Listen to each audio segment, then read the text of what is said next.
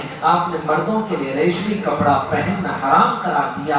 آپ کو سفید رنگ کا کپڑا بہت پسند تھا، اور آپ صلی اللہ علیہ وسلم نے فرمایا سفید کپڑا سب سے بہترین اور سرخ کپڑا مردوں کے لیے ناپسند فرمایا، یعنی سفید کپڑے کو آپ نے پسند فرمایا اور سرخ کپڑوں کو مردوں کے لیے آپ صلی اللہ علیہ وسلم نے ناپسند فرمایا۔ رسول اللہ صلی اللہ علیہ وسلم کا ارشاد گرامی ہے کہ ٹخنوں سے اونچا پیجامہ اور لنگی رکھنے سے انسان ہر طرح کی نجاستوں سے پاک رہتا ہے، یعنی راستے کی گندگی اور دل کی گندگی یعنی غرور سے بچتا ہے۔ حضور صلی اللہ علیہ وسلم سادہ، باوقار اور سلیقے کا لباس پہننے کی ہدایت فرمائی۔ آپ بے ڈھنگی کے لباس پسند نہیں فرمایا کرتے تھے۔ حضرت ابو ہریرہ رضی اللہ عنہ سے روایت ہے کہ جب نبی کریم صلی اللہ علیہ وسلم چھینک لیتے تو منہ پر ہاتھ یا کپڑا رکھ لیتے، جس سے یا تو آواز بالکل دب جاتی یا بہت کم ہو جاتی۔ ایک حدیث میں ہے کہ اونچی چمائی اور بلند چھینک شیطان کی طرف سے ہے، اللہ ان دونوں کو ناپسند فرماتا ہے۔ یہ ایک مرتبہ کا ذکر ہے کہ ایک شخص کو آپ کے سامنے چھینک آئی، آپ نے قاعدے کے مطابق یرحمک اللہ کہا، اور ذرا دیر بعد اسے پھر چھینک آئی تو آپ نے کچھ نہیں کہا بلکہ فرمایا اسے زکام ہے۔ حدیث میں ہے کہ اللہ تعالیٰ چھینک کو دوست رکھتا ہے اور جمائی سے نفرت کرتا ہے، کیونکہ یہ کاہلی اور سستی کی نشانی ہے۔ جب چھینک آئے تو کہو الحمدللہ، دوسرے کو چھینکتا ہوا یہ سنو تو کہو یرحمکم اللہ، پھر چھینکنے والا چماک میں جمال میں کہے یہدیکم اللہ، کہ اللہ تعالیٰ سے اس کی محبت کا اور اس کی ہدایت کی دعا کرتے رہے۔ نبی کریم صلی اللہ علیہ وسلم اپنے دوستوں سے، اپنے ساتھیوں سے بے حد محبت کرتے تھے۔ آپ کے دوست آپ کے صحابہ کرام تھے، اور آپ کے ساتھی آپ کے اطراف رہنے والے وہ صفہ جو مدرسے میں بیٹھ کر آپ سے درس لیا کرتے تھے، آپ سے تعلیم لیا کرتے تھے، آپ سے تربیت لیا کرتے تھے، آپ کے اطراف رہنے والے وہ آپ کے مریدین تھے، یعنی آپ کے وہ معتقدین تھے، وہ آپ کے کیا کہتے ہیں طلبہ تھے، جو آپ کے پاس ہمیشہ تعلیم و تربیت کے لیے حاضر ہوا کرتے تھے۔ نبی کریم صلی اللہ علیہ وسلم اپنے ساتھیوں سے بے حد محبت کرتے تھے۔ آپ فرمایا کرتے تھے کہ سچا مسلمان وہ ہے جو اپنے دوستوں سے سچی محبت کرے اور اس کے دوست اس سے محبت کرے۔ آپ کی سیرت کے مطالعے سے ہمیں دوستی کے سلسلے میں کچھ چیزیں آتی ہیں جس کو غور سے سماعت فرمائیے۔ سب سے پہلی چیز، ہمیشہ نیک، شریف اور سچے شخص سے دوستی کرنا چاہیے۔ حضور صلی اللہ علیہ وسلم نے فرمایا کہ ہمیشہ نیک، شریف اور سچے شخص سے دوستی کرنا چاہیے۔ نوح علیہ السلام کا بیٹا بروں کی صحبت میں رہنے کی وجہ سے شان نبوت اور ہدایت کے سے محروم رہا، کیونکہ بروں کی صحبت اس کو برا بناتی، جبکہ نبی کے گھرانے میں پیدا ہونے والا بچہ، یعنی نبی کے گود میں کھیلنے والا بچہ بروں کی صحبت کی وجہ سے وہ نبی کے کیا کہتے ہیں نبوت والے کیا کہتے ہیں اس مشن میں شامل نہ ہو سکا، بلکہ گمراہوں میں ہو کر کیا کہتے ہیں وہ جہنم رسید ہو گیا۔ اور جو اچھوں کی صحبت میں، اصحاب کہف کا کتا اچھے لوگوں کی صحبت میں ہوا تو اس کا شمار نیک لوگوں میں شمار ہو گیا۔ اصحاب کہف کا کتا کل قیامت کے دن جنت میں جائے گا، اور وہ جہنم میں جانے والے انسانوں کو دیکھ کر کہے گا کہ تم لوگ مجھے معمولی سمجھا کرتے تھے، لیکن میں جنت میں جا رہا ہوں، بڑے افسوس ہے کہ تم دہکتی ہوئی انگاروں کا ایندھن بنائے جا رہے ہو۔ تو کل وہ اصحاب کہف کا کتا کہیں ایسا نہ ہو جائے ہمیں دیکھ کر وہ مزاحیہ انداز میں اور طنزیہ انداز میں ہمیں دیکھے اور ہم شرماتے ہوئے کیا کہتے ہیں آگ کے شعلوں کا ایندھن بن جائے۔ اللہ تعالی ہم سب کو دہکتی ہوئی انگاروں سے بچائے، اور ہم سب کو اللہ تعالی عرش کا سایہ نصیب فرمائے۔ تو آپ صلی اللہ علیہ وسلم کی نصیحت کیا ہے؟ ہمیشہ نیک، شریف اور سچے شخص سے دوستی کرنا چاہیے۔ دوستی خلوص کے ساتھ کرنا چاہیے، اس میں کوئی مطلب یا غرض شامل حال نہ ہو۔ دوستی کے اندر خلوص ہونا چاہیے، اخلاص ہونا چاہیے، دوستوں پر بھروسہ بھی کرنا چاہیے، اس کے ساتھ خیر خواہی اور وفاداری سے پیش آنا چاہیے، اور اس کی خوشی اور دکھ درد میں ہمیشہ شریک رہیے، اور مسکراتے ہوئے آپس میں ایک دوسرے سے ملاقات کرنا چاہیے۔ اگر وہ کسی معاملے میں مشورہ چاہیں تو نیک نیتی اور سچے دل سے مشورہ بھی دے۔ دوست کی طرف سے اگر کوئی طبیعت کے خلاف بھی اگر بات ہو تو زبان پر قابو رکھیں اور نرمی سے اس کا جواب دیں۔ اگر دوست کی طرف سے اگر بے قابو ہو کر زبان سے اگر کوئی گفتگو نکل بھی جائے تو آپ نرمی کے ساتھ اس کا جواب دیں۔ اگر کسی بات پر آپس میں اختلاف ہو جائے تو جلدی ہی صلح صفائی کر لیں۔ انتشار کرتے ہوئے ماحول اور معاشرے کو خراب کرتے ہوئے اپنی ان برائیوں کے ذریعے سے دوسرے معاشرے کو خراب کرنے کا سبب اور ذریعہ نہ بنے۔ اپنی اور اپنے دوست کی اچھی ڈھنگ سے اصلاح و تربیت کی کوشش کرتے رہے۔ اللہ تعالی ہمیں حضور صلی اللہ علیہ وسلم سے سچی محبت کرنے اور آپ صلی اللہ علیہ وسلم کے تعلیمات پر عمل کرنے کی توفیق عطا فرمائے۔ انشاءاللہ آئندہ اتوار کو آپ صلی اللہ علیہ وسلم کے حسن سلوک کی عادت کیا تھی، آپ دوسروں کے کام آتے تو کیسے آتے، آپ معاملے میں کہتے تھے، آپ بہت زیادہ سخی تھے، آپ بہت انکسار پسند تھے، آپ کو غرور پسند نہیں تھا۔ میرا کچھ چیزیں ہیں جو آپ صلی اللہ علیہ وسلم کے مزاج اور آپ صلی اللہ علیہ وسلم کی زندگی اور آپ صلی اللہ علیہ وسلم کی طبیعت اور آپ صلی اللہ علیہ وسلم کی زندگی انشاءاللہ آئندہ اتوار کو بیان کی جائے گی۔ اب آنے والی جو جمعرات ہے مرد اور خواتین کی کیا کہتے ہیں ہر 15 دن میں جو بڑی محفل ہے وہ جمعرات کی دن ہے، تو آپ حضرات اتوار کو آ کر خود کیا کہتے ہیں جنت کے راستے کے حقدار نہ بن کر کیا کہتے ہیں جنت کے طلبگار بن کر آتے ہیں، لیکن اپنے بیویوں کو بھی جنت کے راستے پر چلانے کے لیے ان محفلوں میں اپنے لیے بھی آنا اور نیتوں کو درست کرتے ہوئے اپنے بیویوں اپنی بیٹیوں کو اور اپنی اولادوں کو بھی ان محفلوں میں لانا۔ آپ کا ہر اتوار کو آنا تو ماشاءاللہ آپ کے لیے بہت عزیز ہے اور آپ کے لیے بہت آسان ہے، کیونکہ اتوار کا دن چھٹی کا ہے، لیکن جمعرات کے دن وہ آپ کے کاروبار کا بزنس کا ہوتا ہے، لیکن اپنی عورتوں کو دین سے محروم کرنا، جو کام آپ کے ذمہ پہ تھا وہ کام آپ سے نہیں ہوتا ہے، تو کم سے کم ان محفلوں میں لانا اور حافظ صاحب کے حوالے کر دینا، تاکہ حافظ صاحب کی زبانی جو اللہ تعالیٰ کی طرف سے کیا کہتے ہیں دل میں ڈالی ہوئی باتیں جو انسانیت کے کام آنے والے اور گھروں کو کیا کہتے ہیں آباد کرنے والی جو باتیں ہیں وہ سن کر اپنے گھروں کو جنت بنانا اور اپنے گھر کو کیا کہتے ہیں محبوب مصطفیٰ کی سچی غلامی کے ساتھ اپنے گھروں کو آباد کرنا، یہ ہماری زندگی کا مقصد بن جائے۔ اللہ تعالی ہم سب کو ہے نا اللہ اور اس کے رسول سے سچی محبت کرتے ہوئے اطاعت اور اتباع کی ہم سب کو توفیق عطا فرمائے۔